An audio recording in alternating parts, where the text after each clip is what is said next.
So our first presenters are Hannah Gray, Armand Laloya, and Amanda Grace. Do you want to tell us, their presentation is on the 7 sacraments in the Lord of the Rings. Do you want to tell us what course you did this for? Yeah, so we did this for Dr. Enright's Faith, Fantasy, in British Literature. So it was very fascinating. It was like basically a Tolkien and Lewis course is kind of how we described it to our fellow students. We read through the Lord of the Rings trilogy, through some Narnia books, and through The Hobbit. The Hobbit, yes, and just other like works by the same authors, and just kind of talking about how Christianity influenced the fantasy genre as it developed kind of in the early 20th century. Yeah, we also read a few of their precursors. So we read Beowulf, Sir Gawain and the Green Knight, Bisclavaret. Is that how you say that? Bisclavaret? Yeah. I'm missing one more from Marie de. We read Night Operate. What? Yeah. Oh my gosh. Owen Barfield. Yeah. How could I forget that? We talked to his grandson. That it was just such a fascinating course, nothing like I've ever taken at Seton Hall, and it was definitely probably like my top 3 at the university. Well, yeah. Thank you. Great. Okay, so tell us about what you did. Okay, we have our presentation that we just shared at the final. Do you know how to which way to do it? There should be a little black box with the arrow in it, upper right, that says share underneath it. There you go. Can you see this? Can you hear us? Yep. Yes, we can see it. Yeah, thank you.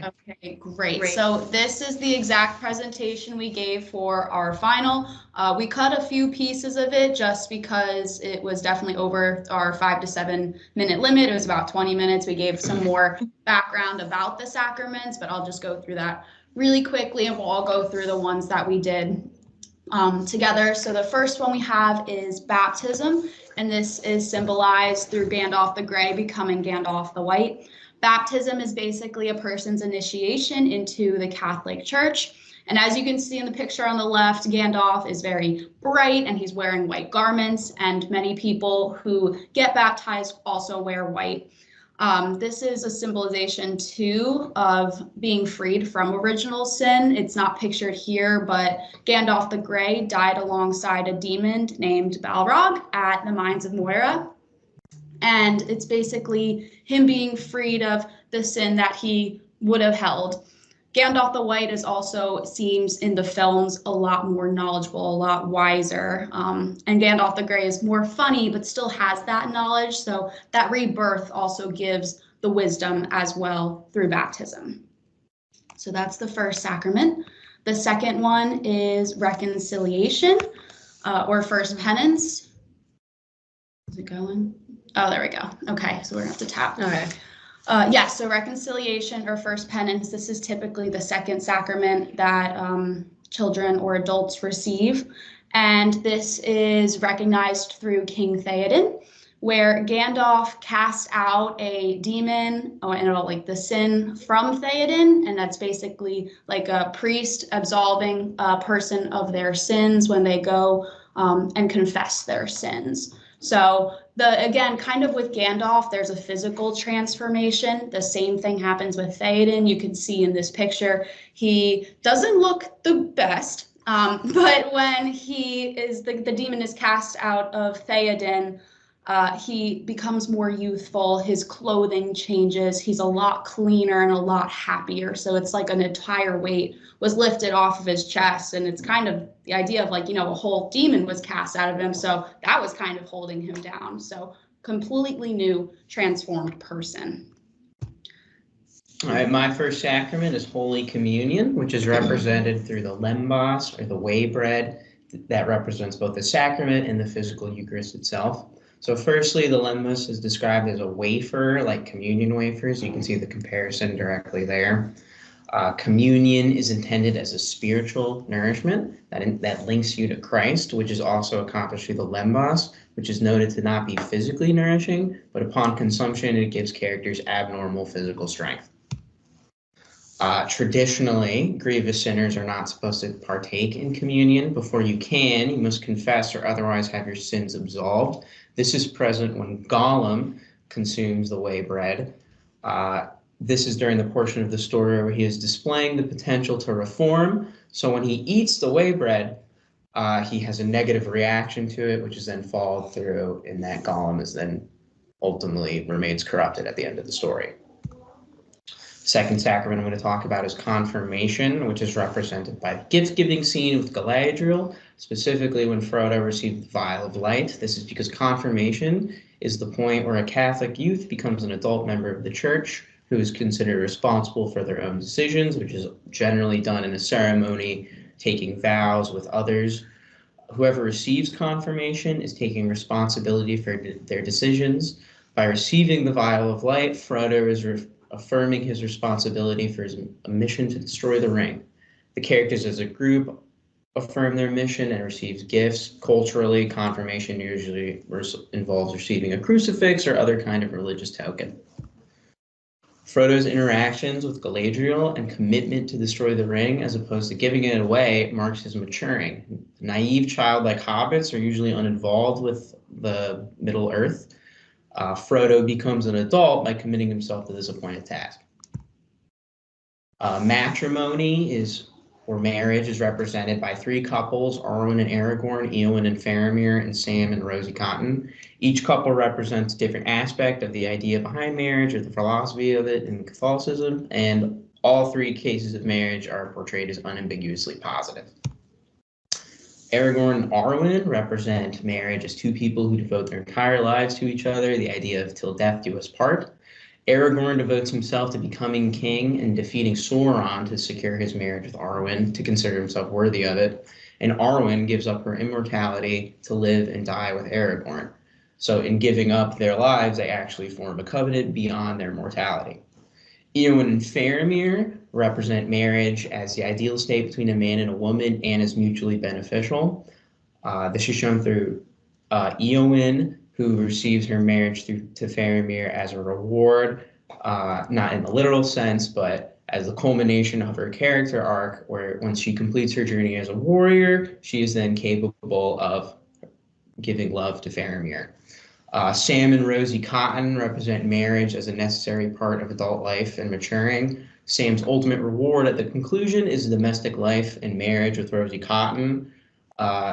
This is seen when Sam is on Mount Doom near the end of the journey, reflecting on how his only desire is to then return to Rosie Cotton, whereas earlier he rejected her relationship. So the final sacraments I'll be talking about are holy orders. This is the sacrament by which bishops, priests, deacons are ordained, and they receive the power and grace to perform their sacred duties, which can be seen reflected in three distinct groups within the stories. So the Istari are angelic beings who took the forms of elderly men like Gandalf, and their duty is to intervene and give wisdom in the affairs of Middle-earth. They generally advise and do whatever task they see as necessary to preserve light and goodness. The Fellowship are tasked with carrying the One Ring to Mordor, so it could be cast into the fires of Mount Doom and permanently destroyed, which is another sacred duty. And then the Ring Bearers, Gandalf, Galadriel, and Elrond, unlike the other rings, the main purpose of their three is to heal and preserve rather than corrupt and dominate, which is, again, another sacred duty. Anointing of the sick. So in the Houses of Healing, Aragorn heals Faramir and Eowyn, reflecting the teaching that it must be a priest, one who has authority in the eyes of God, to administer the sacrament, and that it also must be used in very severe instances. So both of them lay at death's door. Aragorn uses Athelas, which is a stand-in for holy oil, and runs his hands over their heads, calling their names to bring them back to health. So he literally does anoint them. And finally, last rites can be seen most clearly in the death of Boromir. This is received when a person is nearing death. A priest may be called in order that the dying persons receive their last rites, which include confession, anointing of the sick, formally extreme unction, and final reception of Holy Communion. So you can see it here. Aragorn blesses Boromir, relieves him of his sins, and allows him to pass on in peace. Yeah, and that is the sacraments in Lord of the Rings. So Tolkien was a very Catholic man. He was very open about it. He's been in interviews confessing like, yeah, I am Catholic. I wanted to, like, to incorporate bits and pieces into my works. And it's very obvious through this trilogy that he does exactly that. And that it doesn't even stop at the sacraments. There's other stories in the Bible that relate to specific scenes, but we wanted to stick with just the sacraments. Very neat. Thank you. Wonderful. Yeah. Great work. Cool. Thank All you. right. Thank you very much. All right. So our next presenter is going to be Kai Hansen. Kai is going to be talking about an issue with game theory. So Kai, do you want to tell us what course you did this for? And then you can just roll right into your presentation or talk. Yeah, absolutely. So I took Logic and the Limits to Knowledge. Bryce and I are both taking that class. It is it's like cross-listed in the math and the computer science, and then the core class. So it's honestly, I can't believe I'm taking the same class. Like the vibe of the presentation is a little different, I think, than the Sacraments in Lord of the Rings. Not to say that that wasn't phenomenal. I think that yours is definitely more interesting than mine is. But all right, let's see. So my specific issue is limitations of the Kakutani fixed point theorem and prudent applications of game theory. What that means basically, in John Nash's initial thesis, he built his mathematical model for game theory, or he built game theory, the theory of it, on this mathematical kind of underpinning. And I'm going to talk about the limitations of that mathematical underpinning, and then kind of, this is not a novel, the issues, the limitations of this are well known, and acknowledged. And so like subsequent developers of game theory, which is basically just the study of strategy, have, adapted their models to work better.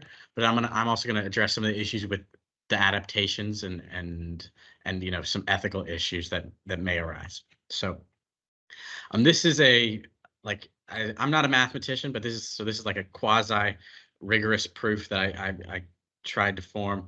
I won't go into it. I made like a lay syllogism of what Nash is essentially saying. So non-cooperative games have a finite set of multiple players. So n is like greater than or equal to 2. All players have a finite set of possible strategies. So that means there aren't infinite strategies that players can choose from. There are results that give different payoffs to each player. So each result gives a quantifiable payoff to each player. And obviously, all players in a game seek to maximize their own individual payoffs. And then each player's payoff depends on both their own strategy and the strategies on strategies chosen by other players. So it's not like they're operating independently of each other. And then in any finite game where players are rational and each player's payoff depends on the strategies chosen by all players, there exists at least one Nash equilibrium. And Nash equilibrium is basically saying that there's a point where neither player can, or none of the players can improve their own payoff by switching strategies.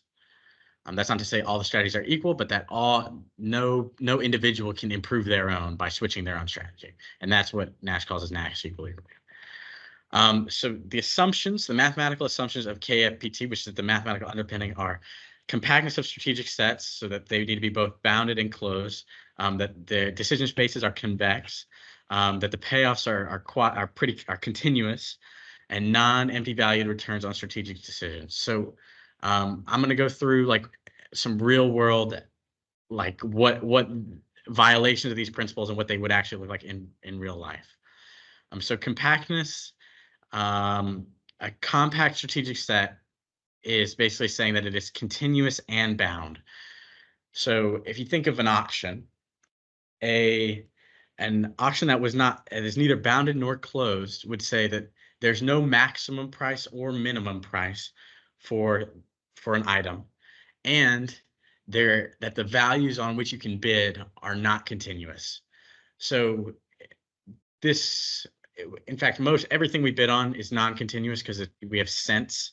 We use cents values, but as long as everybody's using the same cents, it is functionally continuous. They have the same kind of like the smallest unit you can bid is a cent.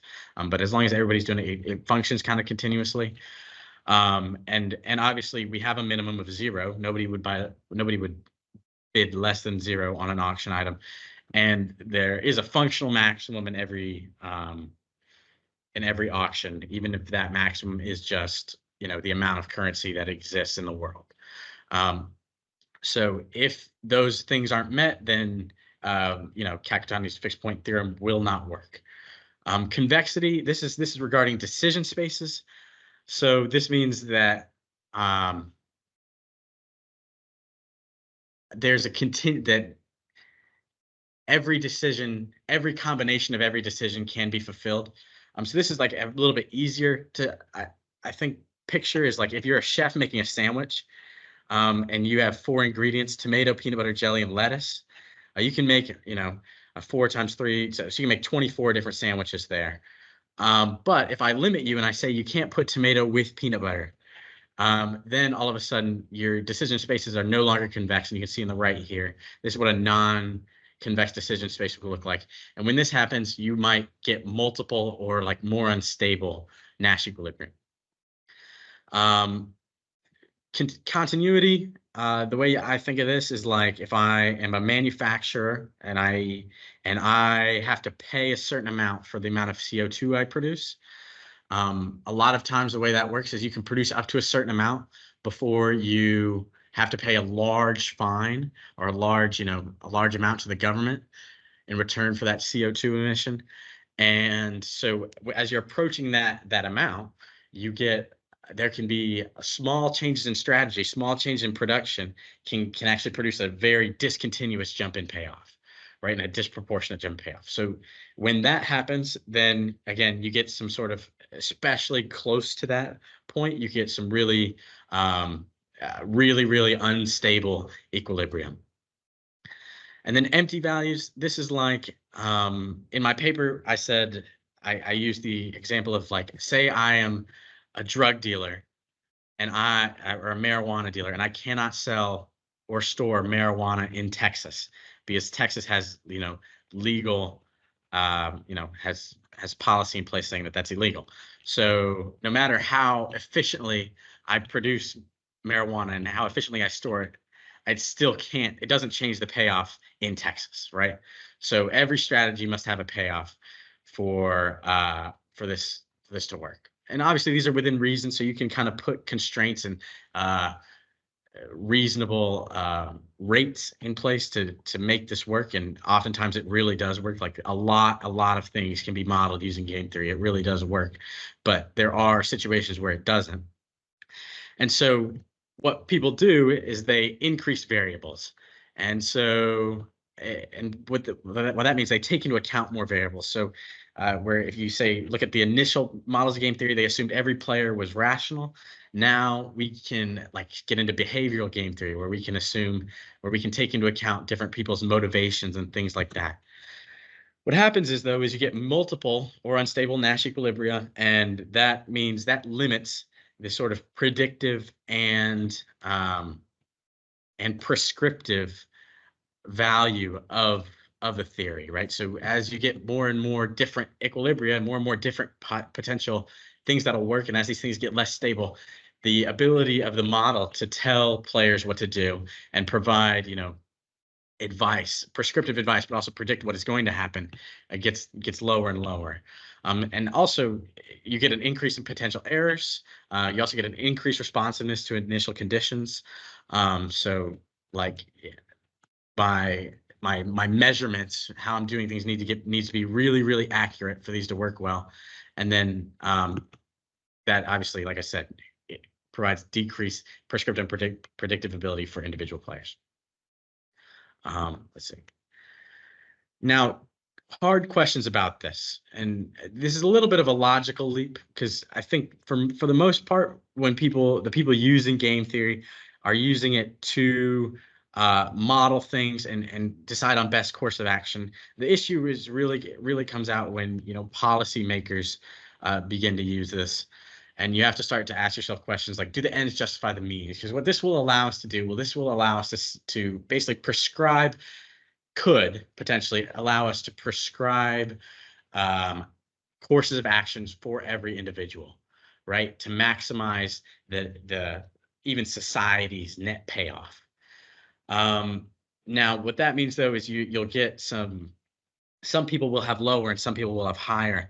And how much is, individual autonomy worth when asking when like we could, maximize everybody's happiness and well-being level if we figure out how to quantify that by prescribing different actions and even mandating different actions for everybody. But how much is our individual autonomy worth, right? And is that something we can even factor in to this model? And then also, do we trust the data? Like, even science, it has bias, right? I do chemistry research, and if I'm looking for a data point, right, or if I get a data point that I say, this doesn't make sense with what I know about this, I will eliminate that, and that's supposed to be good science, right? You say that's a machine error, but that could be a real data point that I need to account for, and that extends to these massive models, and really this opens ourselves up to a real tyranny of the majority, where we say, where we force everybody to minimize their own, to do something, so to maximize the good of everybody else. Are there any questions on that? Again, it's a really complex topic that I'm trying to reduce to something understandable. Are there any questions? Yes, ma'am. Yeah, Deb. It's not a question, but I just want to thank you for making each slide with matching it to a practical example of everyday life. Helpful. Because if you didn't do that, I would not know what you were talking about. I was not a math major for a very good reason. But I appreciate that, because you made sense of it to all of us, I think, even if we don't know the math that you're talking about. But thank you. All right. Well, I'm glad. That was my goal. Right. Well, and I think we'll do Q&A at the end, just so Okay. we know we have enough time. But I did want to mention that I had a sister who was a political science major, and near the end she had to do a project on, and she was working on game theory. It was her senior project, and she did it on The Great Gatsby. We had been talking, she was trying to find something to work on, and basically it was behavioral game theory, right? So what is the motivation behind these people, behind Gatsby and Tom and Daisy, and how does it all, it was great. It was really fun. I gave her the idea, she ran with it, and then I remember reading it later on when she was finished writing it. But that was my introduction to game theory, was through her. Anyway, so I've always been interested in it. So well, awesome. Thank you. it was Appreciate not it. as complicated as this, but okay. This was pretty complicated, but that's it. I agree with Dr. Zinicola. Having the examples was really great. Thank you, Kai. All right, so our next presenter is Bryce Gray, who's going to be talking about exploring determinism, chaos, and divine providence in Catholic theology. So Bryce, I'm going to ask you the same thing. Can you tell us what course you did this for, and then just take it away? Yeah, so hello, everybody. I was also in the Logic and Limits to Knowledge course with Kai, which I think he kind of already covered. So I'll kind of just get right into the presentation. Let's see here. Are you all able to see it? Yeah. Who taught this course? Father Laracy. Oh, it was Father Laracy. Okay, Yes. gotcha.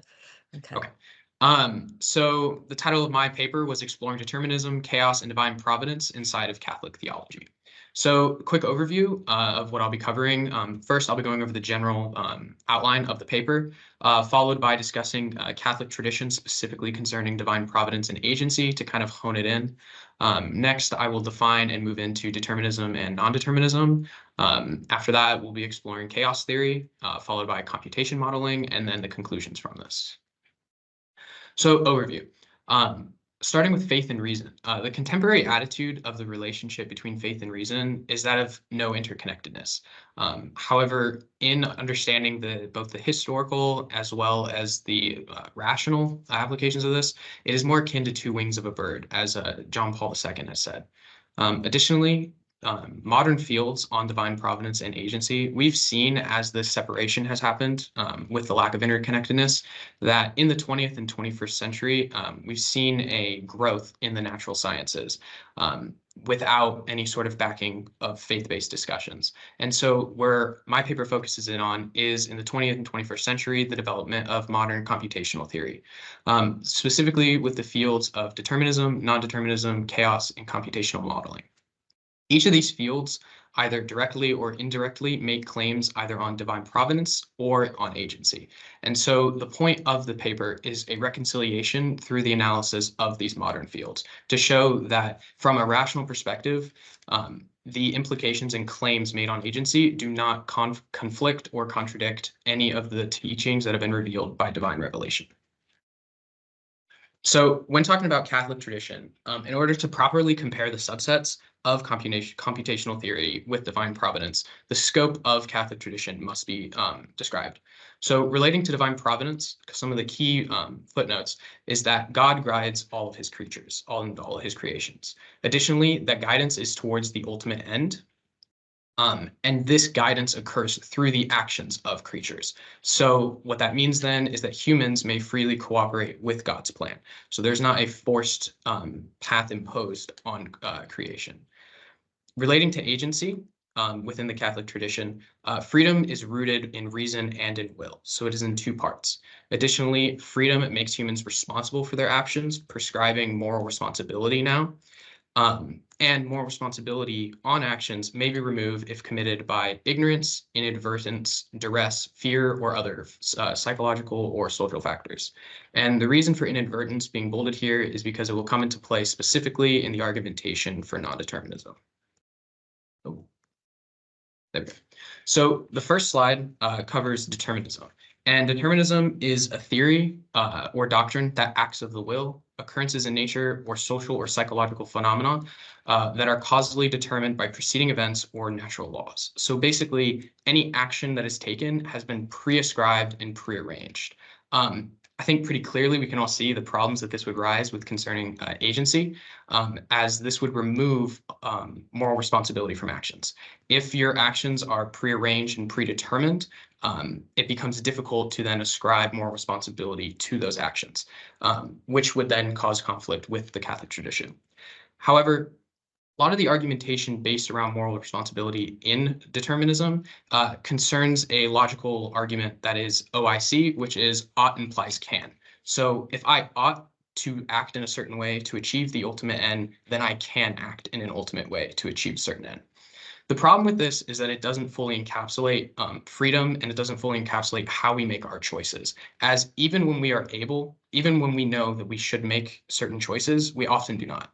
And so a change to this argument can come in OIA, which is ought implies apt. Now, ought implies apt would mean that if I ought to act in a certain way to achieve an ultimate good, then I can act in, or then I have the capability to act in that way in accordance with my nature. So by shifting this argument, we can now see that moral agency is still intact, as now the individual is able to act in a way that does not, or that does correspond with their nature.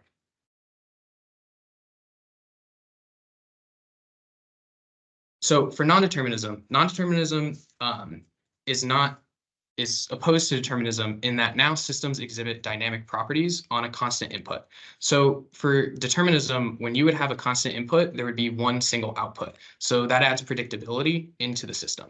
For non-determinism, for a single set of input, you can now have countless outputs. So this introduces instability as well as increases the unpredictability of the system. So some problems that concern agency with this is that where determinism removes the existence of agency in its problems, non-determinism really more casts a veil over one's perception of their agency. So their agency is not changed or altered, but their understanding of it is. So, and this is because their control over that seems to change. So when somebody now makes a decision, even though their input and the way that they interpret their actions is the same, the actual result of it might be vastly different from what they expect in a non-deterministic situation. Now, for resolving this conflict and really understanding it, The point is that the initial conditions is not random. So while the outputs and the actions and the results of the actions that follow might seem that way, the actual initial understandings and motivations for those actions are not random. Those are still based off of the individual person's nature and their moral makeup. And so in that way, while the actions might still might cast that veil over responsibility, the underlying motivations prescribed by each individual is still in accordance with their own nature as aligns with the Catechism and Catholic teachings. Next is chaos theory. So chaos theory is a chaotic, it can be defined as a chaotic system that are inherently deterministic. So for every set of inputs, there is a set of a single causal output that can be determined. However, chaos systems are determined this way, since even a small alteration to the inputs may result in a vastly different output. So in this way, they can appear non-deterministic and seem chaotic, and in that way, they do inhibit those properties. However, it is deterministic in its properties. Some problems concerning agency within chaos theory and the theorists for it. There's a lot of division centered around agency with the Heisenberg uncertainty principle. The Heisenberg uncertainty principle establishes that at an atomic level, you cannot know a particle's position and speed at the same time. So now this would introduce non-determinism into the system of chaos.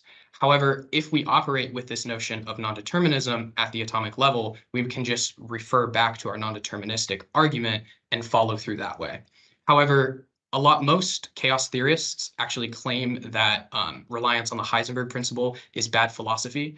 And this is because whether you assume the uncertainty principle, which introduces non-determinism, or you don't, it would still be just as difficult to predict in systems, let's say the weather next Saturday. So no matter whether you incorporate this principle or not, it would still be just as difficult when looking at non-microscopic events. And so for that reason, a lot of chaos theorists discount the Heisenberg uncertainty principle when extending it towards philosophy. It does not discount its mathematical implications. But what we see in chaos theory is that within a deterministic system, what still remains is novelty and emergence. And novelty introduces new inputs into a system. So what still remains, even in a chaotic system, is this sense of creation and the sense of new. And so when that's then applied to agency, humans are still able to make their decisions on new inputs and have new outputs. And in that way, they are not limited in a deterministic system, because as the inputs change, so too do the outputs. The last section covered is computational modeling. So computation modeling is the creation of mathematical models that reflect real world or theoretical systems using algorithms to study their behavior. So in this section, the whole goal is to really describe whether mind and machine are equal. And if they are equal, how does this then relate to the Catholic tradition? So the process for this is two parts. It's a reductionist proof that uses Gödel's theorems of incompleteness, as well as the Church-Turing thesis, are the Gödel theorems and the Church-Turing thesis. Using these formally defined systems, the goal is to provide a higher level of abstraction in order to determine if computational modeling supports or contradicts Catholic teachings. So the formal proof establishes what a Turing machine is, and it then sets up a situation where a Turing machine has the capabilities to compute the functionality of a human brain. Now, the issue that comes in this proof is in the introduction of Gödel functions, which basically is where you can introduce a statement that is true into a formal system, but is not provable. And so in that way, a formal system in itself is not consistent. And this same issue is what we run into when we construct a Turing machine that is, like, quote unquote, equal to the mind. And so what we then discover from this is that the mind and machine are not equal using this proof, and that in that the machine is not able to be consistent within itself. And so the brain, the human mind, is consistent within itself. And what this establishes is, again, this introduces the fact of novelty. This introduces emergence, being able to create, not just having to go off of prescribed and predescribed inputs. And so in this way, the mind is more powerful than the machine, and a machine is not able to fully encapsulate it. And so with this consistency and with this novelty, man then once again falls in line with the Catholic tradition in that it is not predetermined. Their actions are only guided towards the ultimate good and is not predetermined for them, as well as, so with their agency, they retain it themselves. And then with this, we come to the conclusion, where the relationship between faith and reason has shifted from one of companionship to one of contention in the wake of certainty that is found within the natural sciences. The key points here from this paper are that this apparent contention, and like butting of heads between the two fields actually stems from a lack of investigation into the compatibility of the fields, not from an actual lack of compatibility. Additionally, each field not only does not contain a situation where God's path towards the ultimate good is forced, but also does not contain one where man acts outside of their own natural dispositions. Thank you. Thank you so much, Bryce. That's really interesting. I'm fascinated by the different projects coming out of this single course, and unfortunately, Father Harrisy is not here to talk about it. My goodness, it's really interesting. So, well, Every maybe you slide can deck he does is like 200 slides. So, Okay. and that's every class. So we get a lot of material to touch on. There you go. But it's interesting. So you're all able to sort of go off in a direction that really interests you, which is fascinating. So, all right. So we'll get to that, some more of that stuff later in a bit, but I want to make sure we have time to hear from Julia. So Julia Celestino is our last presenter, and she's going to be speaking out about a papal response to the troubles in Northern Ireland, a bottom-up approach, 1970 to 1981. Julia, what class was this for? So this was Christian Peace Stories with Dr. Alfani. It's something that I took last year, and I'm super excited to actually revisit the material. Okay, whenever you're ready. All right.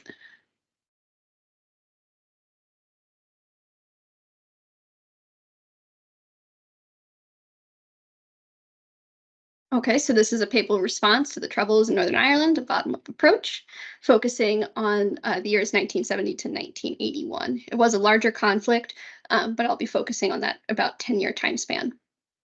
To begin, we're going to establish the actors in this conflict. We have the Catholic nationalists and the Protestant unionists. Now we have quotations around Catholic and Protestant because this is it's a political conflict.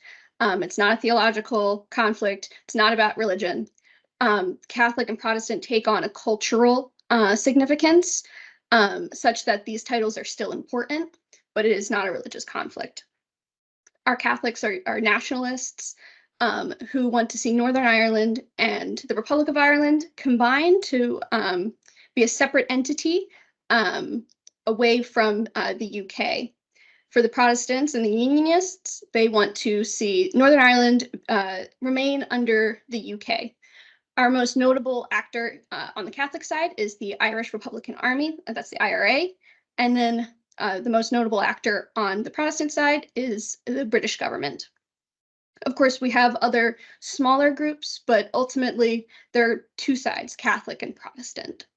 And then during this 10-year period, we have Matrimonia Mixta, which is a letter from the Catholic Church, basically saying that in interreligious marriages, so say a Protestant mother and a Catholic father or vice versa, the children would be raised Catholic. We have Bloody Sunday in 1972, which was a very famous conflict between the IRA and the British government. We have the Pope's visit to the Republic of Ireland in 1979, and then the IRA hunger strike in 1981. This is where IRA members, while imprisoned, felt that they were being treated unfairly, and they staged a hunger strike. The two events that I will focus on for brevity are Bloody Sunday and the Pope's visit. Ooh. Sorry. All right. So for the Pope's visit to Ireland, this is a very important event, in part because this is the leader of the Catholic Church who is kind of outside, but also inside the conflict by virtue of being Catholic. And so when we try to solve conflicts like this, the question is, who intervenes? And when you have someone like the leader of the Catholic Church intervening, it's typically considered a top-down approach. That's someone in a high-level position at the top of the hierarchy, often outside of the conflict, meaning like boots on the ground, so away from the actual fighting.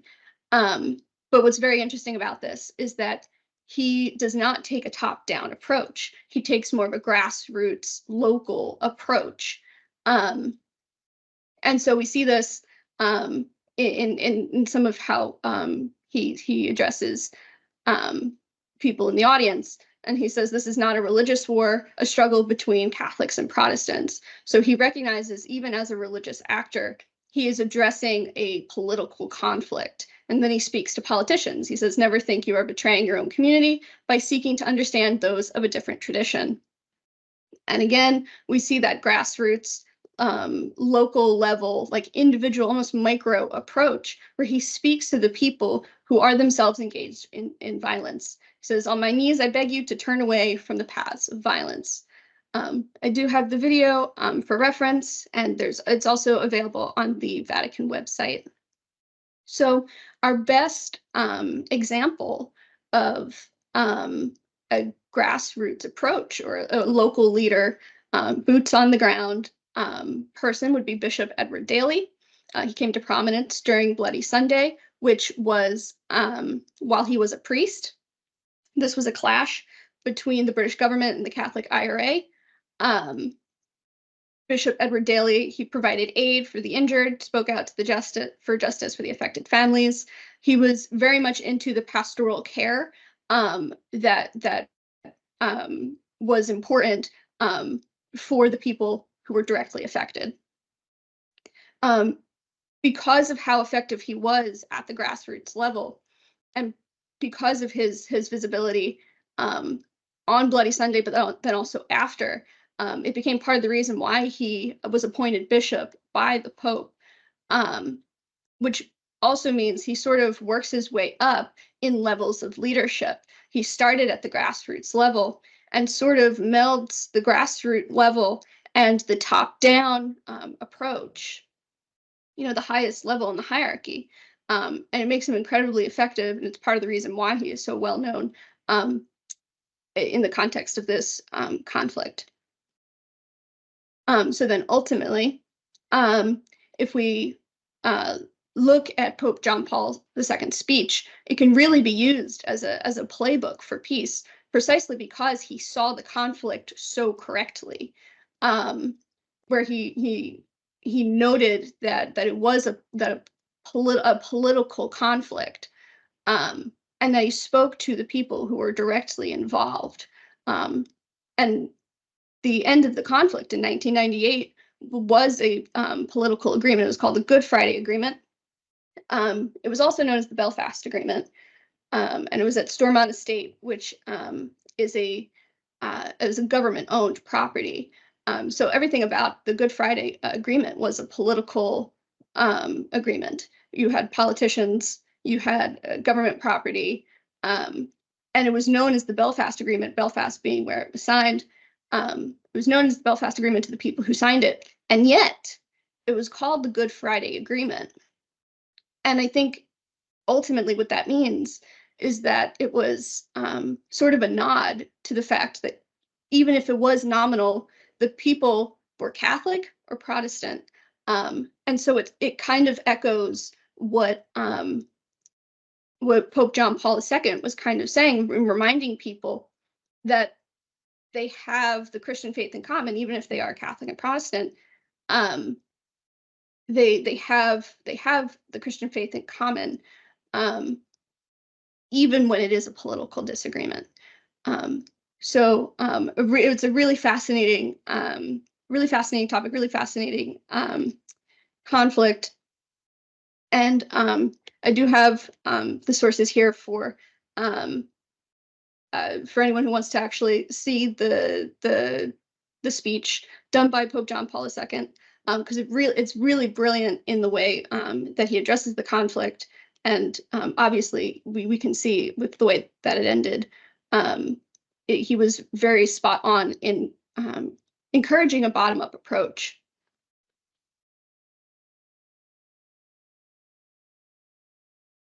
All right. Thank you. Terrific. Thank you again. Wow, such interesting presentations, also different. All right, yeah, we have a few minutes, a little bit of time left for questions. So please just, and we're doing pretty well. I have my little timer set, so trying to keep everybody honest. So yeah, any questions from you can ask each other questions as well. Those of you who presented, it doesn't just have to be the audience. Or first screen and camera, because we're all. Yeah, Armand. I have a question for Kai, actually. So I don't think any of the three of us are that familiar with game theory. Could you clarify a little? Is what you were talking about when you say like game theory? Is that like literal games? Like what could we like apply that to? Yeah, so it could be, so like the classic example is chess, right? Where you as an individual don't determine the outcome of the game, right? And your strategy actually depends on the strategy of the other person, right? So you will respond to the other person's strategy. And that John Nash, he was brilliant. I don't know if you've seen A Beautiful Mind. It's like that's him, right? This was pre-schizophrenia, but he's like an incredible thinker. And he basically identified that games like that happen in real life. Right. And this game theory has been expanded into fields like economics, political science, even psychology, things like that, on how to you can even model what is the best way for people to act to get the maximum benefit. And it's kind of been a little bit bastardized, because I think a lot of times now people use the word game theory to describe any sort of strategic interaction. But generally that's what it is. Yeah.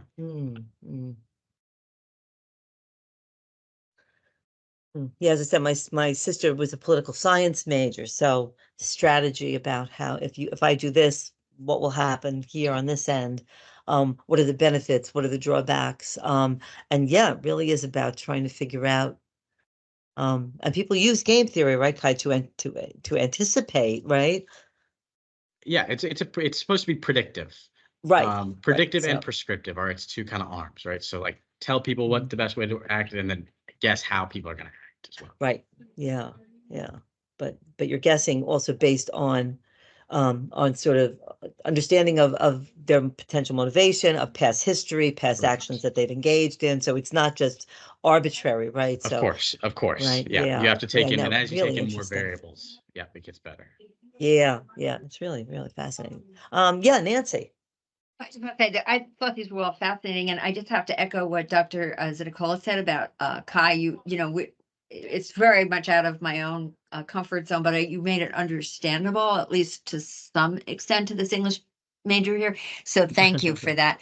But these were all so interesting. But I wanted to just say something about Julia's. That was fascinating about Northern Ireland, and I was connecting it back even to the course that Amanda and Armand and Hannah presented about Lewis and Tolkien. Interestingly, Tolkien was Catholic, as the group mentioned.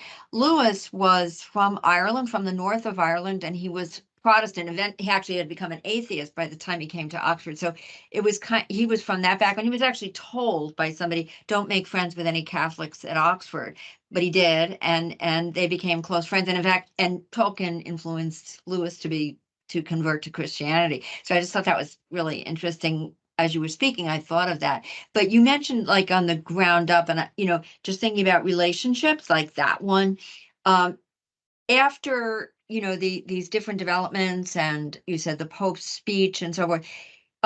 Can you give an example of any personal interactions like on the ground that sort of might be an example of what you're talking about, of people getting together, or because that I think that's really a very important distinction you're saying, people interacting with each other is how they develop peace, you know? Mm. Yeah, one of the examples that I came across was actually from Bishop Edward Daly while he was bishop, because of his like pastoral role in the community. Right, he was overseeing like funerals, right, saying mass for funerals, and there were paramilitary troops that would ask if they could be armed, and he would tell them no. And these are even Catholic IRA members, and so he sort of, you can see him prioritize peace in a lot of different places, even if it's someone on his side, asking him to help them or whatever it is. So it's a lot of things, especially from Bishop Daly, that we see. He did a lot of work there. That's Hmm. interesting. Thank you. Very interesting. Hmm. So Roger, as long as you're here, so what were some of the other things? What were some of the other areas that students in your class worked on? Because they didn't all do Ireland, right? They did a variety of.